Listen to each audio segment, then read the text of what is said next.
HarperCollins presents Dream Count, written by Chimamanda Ngozi Adichie, read by the author Janina Edwards, Arise Emokpae, and Sandra Okuboyejo. In memory of my beautiful, beloved mother, Grace Ifeoma Adichie, née Odigwe, November 29th, 1942 to March 1st, 2021. Uwam uwozo igabunnem. Chiamaka. 1. I have always longed to be known, truly known, by another human being. Sometimes we live for years with yearnings that we cannot name, until a crack appears in the sky and widens and reveals us to ourselves, as the pandemic did, because it was during lockdown that I began to sift through my life and give names to things long unnamed. I vowed at first to make the most of this collective sequestering. If I had no choice but to stay indoors, then I would oil my thinning edges every day, drink 8 tall glasses of water, jog on the treadmill, sleep long, luxurious hours, and pat rich serums on my skin.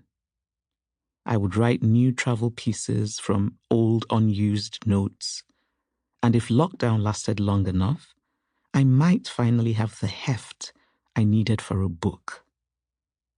But only days in, and I was spiraling inside a bottomless well. Words and warnings swelled and spun, and I felt as if all human progress was swiftly reversing to an ancient stage of confusion that should by now have been extinct. Don't touch your face, wash your hands, don't go outside, spray disinfectant, wash your hands, don't go outside, don't touch your face. Did washing my face count as touching? I always used a face towel, but one morning my palm grazed my cheek and I froze, the tap water still running. It couldn't matter, surely, since I never even stepped outside. But what did "don't touch your face" and "wash your hands" mean when nobody knew how this had started, when it would end, or what even it was? I woke up daily assailed by anxiety, my heart staring itself into a race without my permission, and sometimes I pressed my palm to my chest and held it there.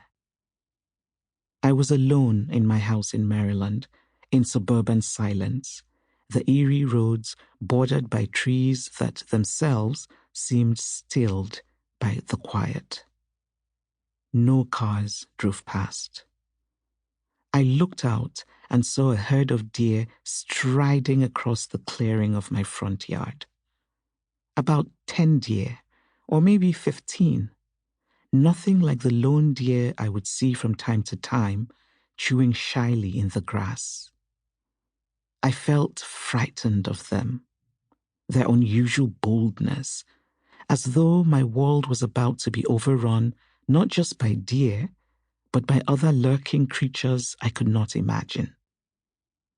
Sometimes I barely ate, wandering into the pantry to nibble on crackers, and other times I dug out forgotten bags of frozen vegetables and cooked spicy beans that reminded me of childhood.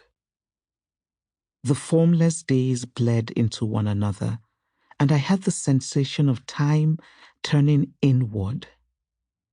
My joints throbbed, and the muscles of my back, and the sides of my neck, as if my body knew too well that we are not made to live like this. I did not write because I could not write. I never turned on my treadmill. On Zoom calls, everyone echoed, reaching but not touching. The distance Sample complete. Ready to continue?